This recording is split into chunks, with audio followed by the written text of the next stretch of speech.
जय हिंद बच्चों। Soldiers defence academy के चैनल पर मैं बीएम भारद्वाज आपका स्वागत करता हूं। आज सबसे पहले तो शिक्षक दिवस के उपलक्ष्य में आप सबको ढेर सारी शुभकामनाएं और साथ ही साथ संयोगवश कहें तो आज मेरा भी बर्थडे है और शायद भगवान ने मुझे टीचर बनाने के लिए इस दुनिया में भेजा था, ऐसा ही लग रहा है। तो शिक्षक दिवस के दिन पैदा होकर के मैं शिक्षक बन भी गया। अब कैसे शिक्षा देता हूँ ये रेटिंग तो आप लोग करते हैं, बेहतर करते हैं। एक टीचर्स का जो काम होता है आपको सही मार्ग दिखाना। शायद टीचर ही एक ऐसा प्रोफेशन है कि जहाँ हर टीचर चाहता है उसके बच्चे उससे बहुत आगे जाएं, आगे नहीं बहुत ही आगे जाएं। मैं आज डॉक्टर राधा कृष्णन के समकक्ष तो नहीं पहुंच पाया आज ही पैदा हो करके, लेकिन ये उम्मीद जरूर करूंगा कि जाते जाते मेरा कोई टीचर उनके समकक्ष पहुंच जाए तो मेरा जीवन भी सफल हो जाए। तो आज हम लोग पढ़ने पढ़ाने की बात बहुत ज़्यादा नहीं करेंगे, इतने दिन से तो पढ़ा ही रहा हूं आपको। अब कल एग्ज़ाम की बारी है।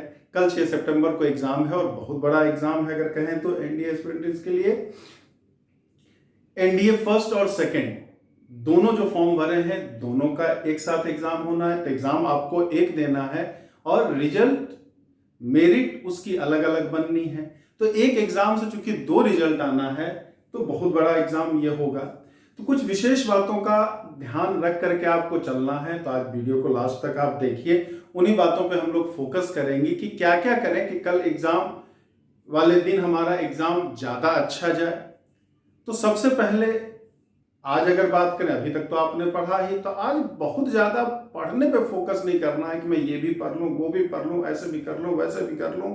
जितना छूटा हुआ सब आज ही पढ़ लूं, क्योंकि आज तक जो कल तक आपने पढ़ा है वो आपको काम देना है। आज आप बहुत ज्यादा अगर पढ़ने के चक्कर में पड़ेंगे तो हो सकता है कि जो पहले का याद किया हुआ थोड़े से कंफ्यूज हो जाए, वो चीजें एक दूसरे से मिल करके पता चला कि याद होने की बजाय और चीजें भूल जा रही हैं। तो सबसे पहले एकदम कूल माइंड हो करके शांत दिमाग से एकाग्रचित होने की कोशिश कीजिए। और कल के एग्जाम की तैयारी के लिए आज अगर करना है तो सबसे पहले पेन हमारा कहाँ है, वाटर बॉटल कहाँ है हमारा, क्योंकि ये एग्जाम ऐसे समय में हो रहा है, कोरोना काल में हो रहा है, जिस पेंडेमिक सिचुएशन में हो रहा है। आपको जिस भी सेंटर पे जाएंगे तो कहीं ना कहीं एक डर मन में बैठा रहेगा, पता नहीं पानी पी रहा हूँ, कहाँ से पी रहा हूँ, किससे पेन लूंगा। तो कोई एक दूसरे की शायद मदद करने से हिचकिचाएगा भी। तो आपकी सब व्यवस्था अपने पास होनी चाहिए। तो सबसे पहले तो वो सारी व्यवस्थाएं आज आप कर लोगे कि जिस जिस चीजों की जरूरत है हमें कल एग्जाम में, तो वो सारा चीज आपके पास होना चाहिए। पहला काम तो ये करना है। दूसरा काम आपको ये करना है कि आप बाहर से आए हो, एग्जामिनेशन सेंटर अगर दूर दूर से आए, मैक्सिमम बच्चे गांव भी चले गए थे, जो मान लीजिए शहर में रह भी रहे हैं वो भी गांव चले गए हैं, तो थकान कहीं ना कहीं आप पे हावी होगी। तो आप थोड़ा सा रिलैक्स होने की आज कोशिश करेंगे। और शाम के समय आप जहां भी आपका सेंटर हो, जहां भी सेंटर हो, आज ही आप सेंटर को देखने की कोशिश करेंगे। अगर कंफर्म पता है कि हाँ हमारा सेंटर यहाँ है, उसके बारे में हम जान रहे हैं, तो कोई बात नहीं है। लेकिन आप कहीं नई जगह पे गए हो, नई जगह पे आपका सेंटर है, तो आज सबसे पहले आप अपना सेंटर जरूर खोज लेंगे। आज का काम यही है कि सेंटर खोज लीजिए आप, जिससे कि कल आपको सुबह सुबह परेशानी नहीं हो। अब खोज रहे हैं, ऑटो वाले से पूछ रहे हैं, इससे पूछ रहे हैं कहाँ वो स्कूल कहाँ है, ये सेंटर कहाँ पड़ेगा हमारा, तो ये चीजें कल सुबह नहीं होनी चाहिए। फिर तीसरा काम आपको ये करना है, कल एग्जाम है आपका, तो सुबह 7 से 8 अगर दूर सेंटर है तो कम से कम 2-3 घंटे आप पहले निकलने की कोशिश करोगे, क्योंकि हो सकता है ट्रैफिक की प्रॉब्लम हो, बहुत सारी प्रॉब्लम्स आ सकती हैं। आप पता चला एग्जाम में 15-20 मिनट भी लेट गए या एकदम एग्जाम के समय पे पहुंचे, तो कहीं ना कहीं आप पजल रहोगे आप, और चीजें क्वेश्चन सॉल्व करने में आपको परेशानी आ सकती है, आपको प्रॉब्लम आ सकती है। तो एग्जामिनेशन हॉल पे किसी भी, क्या दूर हो या नजदीक हो, ये कोशिश करें कम से कम आधे से 1 घंटे पहले आप एग्जामिनेशन सेंटर पे जरूर पहुंचेंगे। और वहां पे जहां भी आपकी 15-20 मिनट पहले एंट्री भी आपकी हो जाती है, तो 10 मिनट भगवान का नाम लेके एकदम एकाग्रचित होकर के, एकदम कंट्रोल होकर के, आज तक आपने क्या पढ़ा है, कैसे पढ़ा, उस पर टेंशन नहीं लेना कि ये भी मेरा छूटा हुआ था, ये भी कैसे होगा, क्या होगा। जो हो गया सो हो गया। अब बीता हुआ तो वापस आपसे आ नहीं सकता, बीता हुआ समय तो वापस आ नहीं सकता है आपका। तो जो अब फ्यूचर है, एग्जाम देने बैठे हो तो जितना आपने किया है, जैसा होगा, अब उस पर आपको फोकस करना है, उस पर आपको फोकस करना, पीछे की बातें आपको नहीं सोचनी है। अब एग्जामिनेशन देते समय देने आप अगर बैठते हो तो ये नहीं कि सबसे पहले आपको देख लेना है कि सारे क्वेश्चन पेपर जो हमें मिले हैं हर पेज उसमें है या नहीं है, सारे इंफॉर्मेशन रोल नंबर वगैरह जो एमआर सीट पे है वो आराम से पहले आप भर लोगे, एकदम रिलैक्स हो जाओगे उसके लिए। फिर क्वेश्चंस मिलते के साथ ये नहीं करना है कि एक लाइन से हम सारे क्वेश्चंस को सॉल्व करना, सारे क्वेश्चंस हम सॉल्व ही कर लें, क्योंकि 120 क्वेश्चंस आपका मैथ्स में पूछ रहा है तो 120 करने की जरूरत नहीं होती है। और अगर आपने एकाग्रचित होकर के, थोड़ा सा कॉन्सेंट्रेट होकर के, थोड़ी बहुत भी 11th-12th में अगर आपने पढ़ाई की है या 12th के बाद थोड़ी बहुत भी अगर पढ़ाई की है, बहुत ज्यादा नहीं कह रहा हूं, अगर थोड़ी बहुत भी पढ़ाई की है तो आपके काम लायक 60 से 70 सवाल मिलेगा उस पेपर में। अब ये अलग बात है कि आप उसे खोज पाते हैं कि नहीं खोज पाते हो, कि पहले क्वेश्चंस में ही पता चला आपका टफ क्वेश्चन मिल गया, उसी को करते रह गए, अपने टाइम वेस्ट कर दिया। तो क्वेश्चन इजी हो या टफ हो, हर क्वेश्चन इक्वल मार्क्स का है, तो पहले इजी क्वेश्चंस पे ही आप फोकस करेंगे। 2.5 घंटे के बाद जब दे करके आप निकलो तो ये ग्लानि नहीं होनी चाहिए, ये गिल्टी आपके मन में नहीं होना चाहिए कि मैंने पूरा पेपर नहीं देखा था, इस वजह से कुछ क्वेश्चंस मेरे छूट गए। तो पहला काम, किसी भी क्वेश्चन पे ज्यादा टाइम आपको नहीं देना है। हर क्वेश्चन को देखने के साथ हर बच्चे को पता होता है ये मुझसे लगेगा या नहीं लगेगा, ज्यादातर क्वेश्चंस में यही होता है। हाँ, कुछ क्वेश्चंस ऐसे जरूर होते हैं कि जहां पे लगता है लग तो जाएगा लेकिन नहीं लगता है, वो अलग चीज है हमारा। लेकिन ज्यादातर अगर आपको लगेगा कि ये मैं पढ़ा हूं, कॉन्फिडेंट हूं, तो ज्यादातर क्वेश्चन आपसे लगेगा भी लगेगा। तो आप 1 से लेके 120 क्वेश्चन तक आप पढ़ने की कोशिश जरूर करेंगे, और उस पढ़ने के दौरान देखेंगे लगभग 30 से 40 क्वेश्चन आपको ऐसा जरूर मिलेगा जिसका आपको आंसर्स याद होगा, या फिर एक स्टेप का बहुत आसान फार्मूला बेस्ड एकदम क्वेश्चन होगा, वो आपसे तुरंत लग जाता है हमारा। अब इन 40 क्वेश्चंस को करने के बाद आपको फिर दोबारा से आना है, फिर आपको दोबारा से आना है। अब देखेंगे जिसमें लगा कि ये लग सकता था लेकिन हमें उस समय नहीं लगा है, तो जल्दीबाजी में आपको कैलकुलेशन मिस्टेक की वजह से बहुत सारे क्वेश्चंस नहीं लगते हैं, क्योंकि वहां कहीं ना कहीं एग्जामिनेशन का प्रेशर होता है। तो ये आपको फिर दूसरे ट्राई में, दूसरे अटेम्प्ट में आपको वो सारे क्वेश्चंस करेंगे, थोड़ा सा ध्यान से करेंगे, कंसंट्रेट होकर करेंगे, 2 मिनट शांति से दिमाग पे जोर डालेंगे, तो बहुत सारे फार्मूले आपको उस समय फिर याद आने लगेंगे, जहां आपका 35-40 क्वेश्चन हुआ रहेगा। चलो, एक जो बैरियर था हमारा, एक मिनिमम कट ऑफ का होता है, उससे ज्यादा मिनिमम कट ऑफ नहीं जाता है, मैक्सिमम जाता है तो 30% जाता है, उससे ज्यादा नहीं गया है आज तक कट ऑफ। तो आपने कट ऑफ लाइक तो कर लिया है, अब हमें क्या है, अपने मार्क्स को बढ़ाना है, ज्यादा मार्क्स गेन करने हैं आपको। तो उसके लिए आपको क्या, सेकेंड अटेम्प्ट में आना है।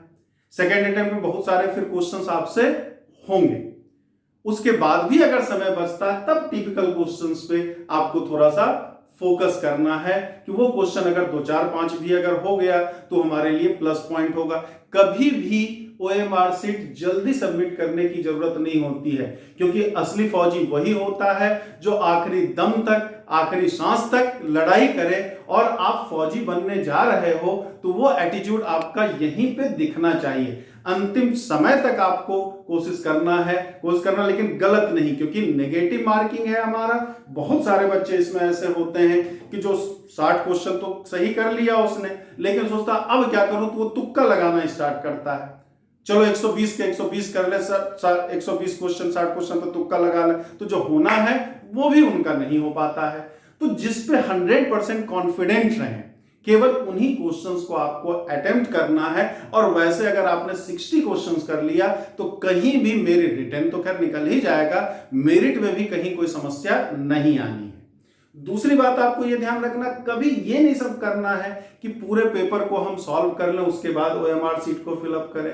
आपने जैसे 15 से 20 क्वेश्चन आपने कर लिया तो कंसंट्रेट होकर के उन क्वेश्चंस को ओएमआर सीट पे फिल कर लेना है आपको, बाद के लिए नहीं रखना है। चलो पहले सारे क्वेश्चंस में लगा लूं, उसके बाद फिर लास्ट में 15-20 मिनट में मैं OMR शीट को फिल कर लूंगा।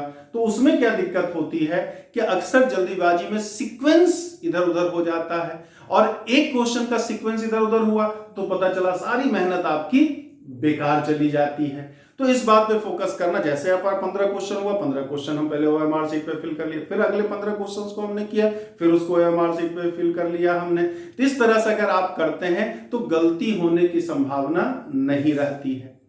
तीसरी बात आपको जो ध्यान में रखना है, OMR शीट को ध्यान से भरना है। कभी भी आधा कलर किया हुआ ना रहे, पूरा कलर करना है, ध्यान से करना, बाहर भी ना जाए लेकिन आधा भी ना रहे, क्योंकि अगर आधा भरा हुआ अगर आपका रहा OMR शीट वहां पे, तो फिर वो कंप्यूटर जो है उसे रिजेक्ट कर देता है, वो काउंट नहीं करता है आपको। तो ध्यान से आराम से अगर इत्मीनान से करोगे आप तो आपका OMR शीट पूरा भरोगे। लास्ट में करोगे तो इसकी भी संभावना रहती है OMR शीट हम जल्दी जल्दी आधा ही भर करके चले आते हैं, पूरा गोला हम नहीं भर पाते हैं। तो ये काम आपको नहीं करना है। चौथा चीज ये ध्यान रखना है आपको कि इधर उधर कभी भी दूसरे की देखने की कोशिश ना करें जब तक आपको पूरा यकीन ना हो, पूरा यकीन ना हो कि हाँ इसने सही किया, हाँ फार्मूला एक आध अगर भूल गया है, अगर सामने वाले को पता है तो आपको याद दिला सकता है, थोड़ी बहुत आप हेल्प लेते हैं तो वो अलग चीज है आपका, लेकिन आपको कभी भी दूसरे को देख करके अपना आंसर नहीं चेंज करना है जब तक कि आप 100% कॉन्सेंट्रेट 100% कॉन्फिडेंट ना हो कि सामने वाले ने सही किया है। तो उम्मीद करते हैं इतनी बातों का अगर आप ध्यान रखते हो तो मुझे नहीं लगता है कि आपको मैथ्स के पेपर में कहीं परेशानी होनी है। मैथ्स का पेपर क्या, मैथ्स का पेपर अगर आपका सही गया तो सेकंड पेपर के लिए आपका मॉरल अपने आप हाई होता है, आप सेकंड पेपर अच्छे से कर सकते हो। तो आज इतनी बातों पे ज्यादा पढ़ने पे फोकस ना करके थोड़ा बहुत 10-5 मिनट रिवीजन कर लिया, आराम से करिए उसको, और रात में अच्छी नींद लेनी है। ये नहीं कि सारी पढ़ाई आज रात में ही आपको कर लें हम सुबह सुबह जा करके हम एग्जाम दे देंगे।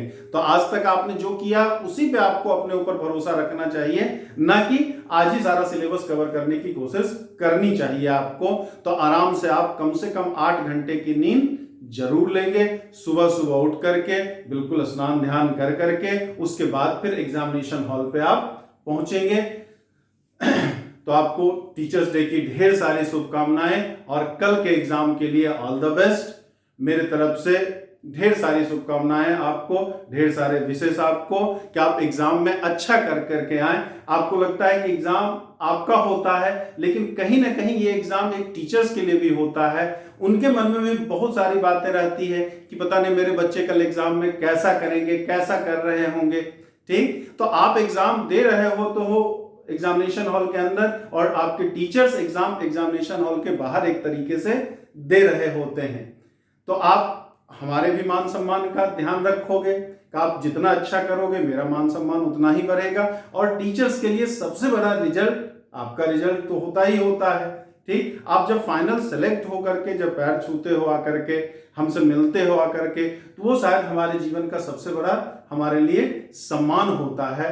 तो ये सम्मान ज्यादा बच्चे हमें देंगे ऐसी मैं उम्मीद कर सकता हूं। अब ये सोशल साइट्स के माध्यम से, यूट्यूब के माध्यम से बहुत सारे बच्चे इसमें ऐसे भी हैं जिनसे मैं अभी तक मिला भी नहीं हूं, यूट्यूब पे पढ़ रहे हैं वो। अगर उसमें से कुछ बच्चे भी सेलेक्ट होते हैं तो मैं मानूंगा कि ये मेरी मेहनत सफल हुई, और वो सेलेक्ट होकर के अगर हमसे मिलेंगे तो शायद लगूंगा कि ये जितना हमने मेहनत इधर 3-4 महीने में इस लॉकडाउन पीरियड में किया है, यूट्यूब के माध्यम से ज्यादा क्लास देने की कोशिश की है, वो मेरी मेहनत सफल हो जाएगी। चलिए, तो कल के एग्जाम के लिए ऑल द बेस्ट। जय हिंद, जय भारत।